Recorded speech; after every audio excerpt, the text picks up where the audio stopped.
On January 26, 1841, a pivotal moment unfolded in the history of East-West relations. Royal Navy sailors and Marines, dispatched from their imposing warships, landed on a seemingly insignificant rocky island off the coast of southern China, Hong Kong. This marked the beginning of a new chapter for the island. Commodore Sir James John Gordon Bremer, a seasoned naval officer known for his strategic acumen, personally led the landing operation, ensuring its swift and decisive execution. He was acting on explicit orders from Captain Charles Elliot, a key figure in the British colonial administration and a man with a vision for expanding British influence in the region. With military precision, the Union Jack was raised high above the island at a location soon to be known as Possession Point, a symbolic act that resonated far beyond the shores of Hong Kong. This act formally claimed the island for Britain, signalling the start of British rule and the reshaping of Hong Kong's destiny. Few present at that initial ceremony fully grasped the profound significance of this seemingly simple act of raising a flag. To them, caught in the throes of the ongoing conflict, it was just another tactical maneuver in the complex and often brutal chess game that was the First Opium War. Back in London, Lord Palmerston, the influential and often acerbic Britain's Foreign Secretary, famously dismissed Hong Kong as a barren rock, a place of little inherent value, as he and others in the government were focused on securing what they perceived to be a far richer prize elsewhere in China. But Elliot, unlike Palmerston, possessed a keen eye for strategic advantage and immediately recognized the immense potential of the island's deep, sheltered harbor, envisioning it as a vital strategic base, a cornerstone for projecting British power and facilitating burgeoning trade in the Far East.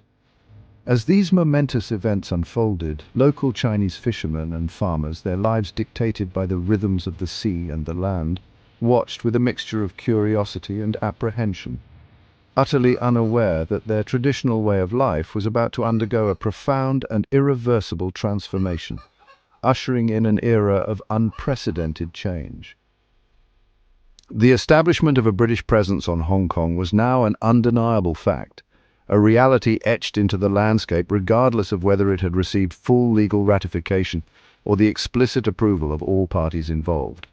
This strategic foothold, secured through military might and political maneuvering, would soon evolve into a crucial launchpad, a springboard for the relentless expansion of British influence and commercial interests deep into the heart of China.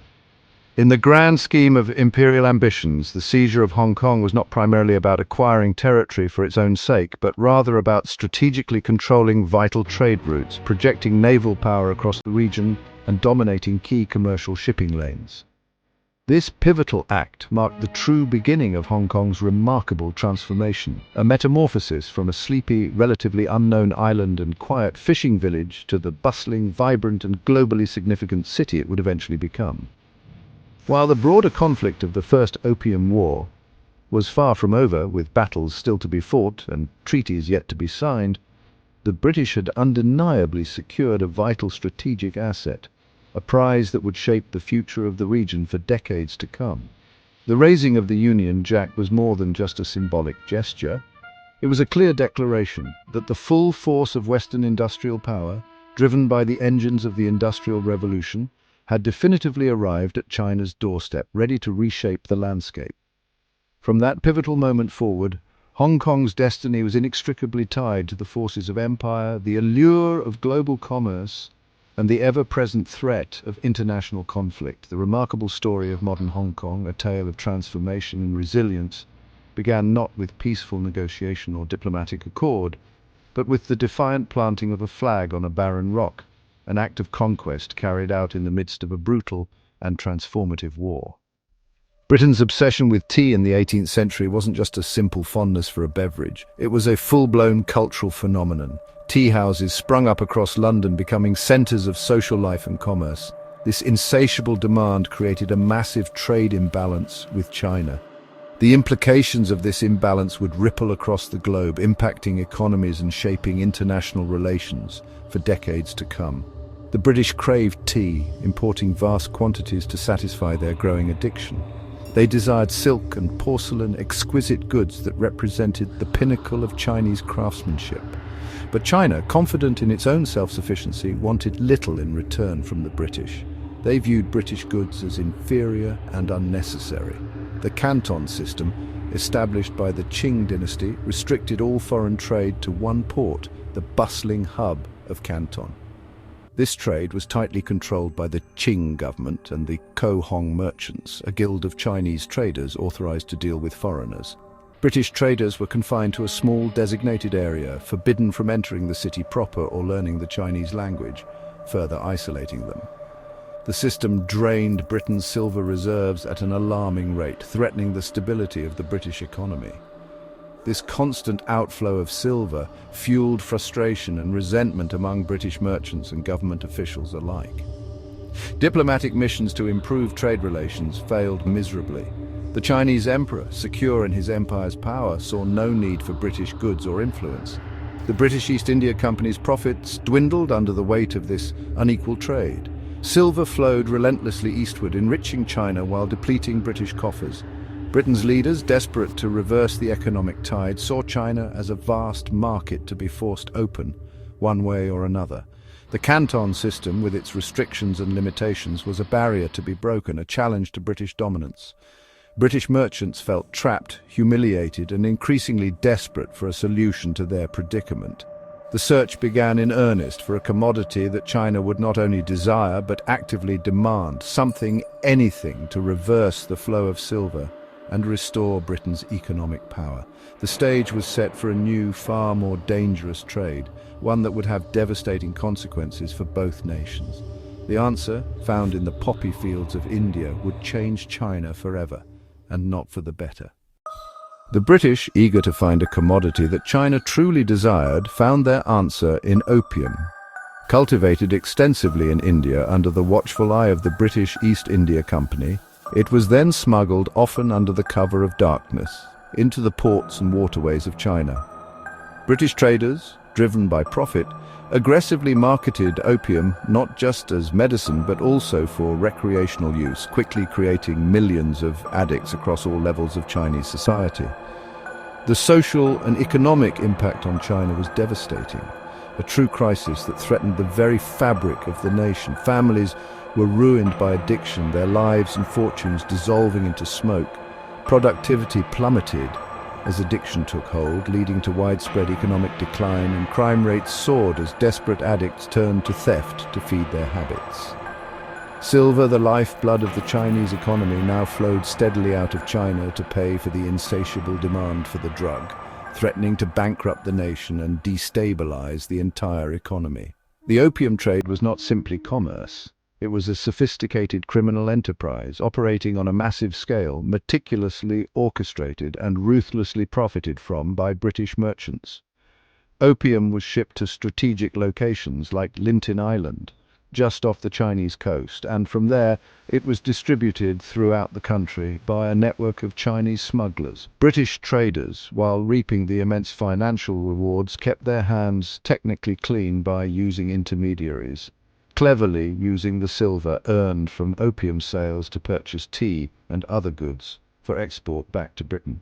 The Qing court, witnessing the devastation firsthand, was understandably alarmed, torn between the pragmatic approach of legalizing opium to control it or attempting to eradicate it completely, a move that risked war. The crisis spiraled out of control, threatening not only the economy but the very legitimacy and stability of the Qing Empire.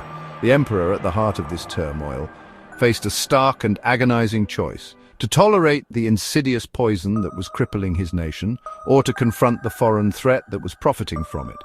The decision, whatever it may be, would inevitably ignite a direct and potentially devastating conflict with Britain. The opium trade, with all its complexities and consequences, had become the fuse that would soon ignite the powder keg of war.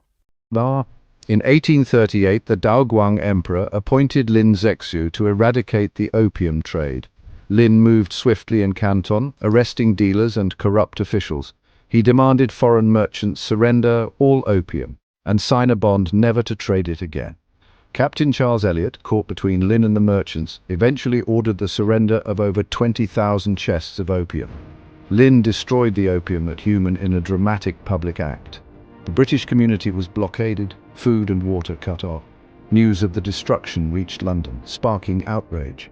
British merchants reframed the issue as one of property rights and national honour. Parliament was lobbied for action. War hawks saw an opportunity to force open China's markets. The stage was set for military intervention. The destruction of opium became the pretext for war. In 1840, a powerful British fleet arrived off China's coast, showcasing unmatched military technology. The ironclad gunboat Nemesis and modern artillery overwhelmed Chinese defences. The British bypassed Canton, striking key coastal cities and blockading ports. Chinese resistance was brave but futile against superior firepower. The British occupied Hong Kong Island in early 1841, though both governments initially rejected the cession. Sir Henry Pottinger replaced Elliot, escalating the war. British forces captured Amoy, Ningpo, Shanghai and threatened Nanking. The Qing court, shocked and powerless, was forced to sue for peace. The war exposed China's vulnerability to industrialized warfare. The British had no intention of conquering China, only of forcing open trade. The military humiliation was total. The ancient empire was brought to its knees. The terms of peace would reshape China's future. On August 29, 1842, the Treaty of Nanking ended the First Opium War. China paid a massive indemnity, including compensation for destroyed opium. The Canton system was abolished. 5 ports opened to British trade. Hong Kong Island was ceded to Britain in perpetuity, becoming a crown colony. British law and naval power now dominated the region. Extraterritoriality was imposed, undermining Chinese sovereignty. The treaty set a precedent for further foreign demands. The opium trade continued, even expanding in the new treaty ports. The peace was fragile, resentment deep. The century of humiliation had begun. Hong Kong Island was just the start of Britain's expansion. The Second Opium War brought further humiliation. British and French troops burned Beijing's old summer palace. The 1860 Convention of Peking ceded the Kowloon Peninsula and Stonecutters Island to Britain. By the 1890s, European powers carved up China. Britain sought to secure Hong Kong's hinterland. In 1898, the Second Convention of Peking leased the new territories to Britain for 99 years. This expanded Hong Kong by over 90%, but the lease created a ticking clock. The new territories lease would expire in 1997, sealing Hong Kong's fate. The expansion gave Hong Kong room to grow, but ensured it could not remain British forever. The colony's future was now tied to a distant deadline. The stage was set for a century of transformation and eventual return. The clock was ticking on British rule. British Hong Kong was a city of contrasts, colonial privilege and Chinese resilience. The British built exclusive clubs and lived on Victoria Peak, while Chinese residents crowded into tenements below. A strict social hierarchy kept the British in control. Chinese residents had little say in governance, yet Hong Kong offered stability and opportunity absent in mainland China. Western medicine, education and infrastructure transformed the city. Chinese traditions thrived alongside British institutions. A new Chinese elite, the compradors, bridged East and West. The government's hands-off approach let capitalism flourish. Over time, a unique Hong Kong identity emerged, neither fully British nor Chinese. The city became a crossroads of cultures and commerce. Life under the Union Jack forged a resilient, distinctive society. The Opium Wars and British rule left a complex legacy in Hong Kong. For Britain, Hong Kong became a symbol of imperial power and commercial success. For China, it marked the start of the century of humiliation, fueling nationalism and revolution. The city's growth was driven by a blend of British law and Chinese entrepreneurship. Hong Kong became a global economic powerhouse, a haven for refugees and capital. Its unique identity, one country, two systems, was born from its colonial past. Today, tensions over autonomy and freedoms trace back to this history. The story of Hong Kong is not just history, it shapes the city's present and future. The legacy of empire and conflict still echoes in its streets. Hong Kong's journey is a reminder of how the past endures.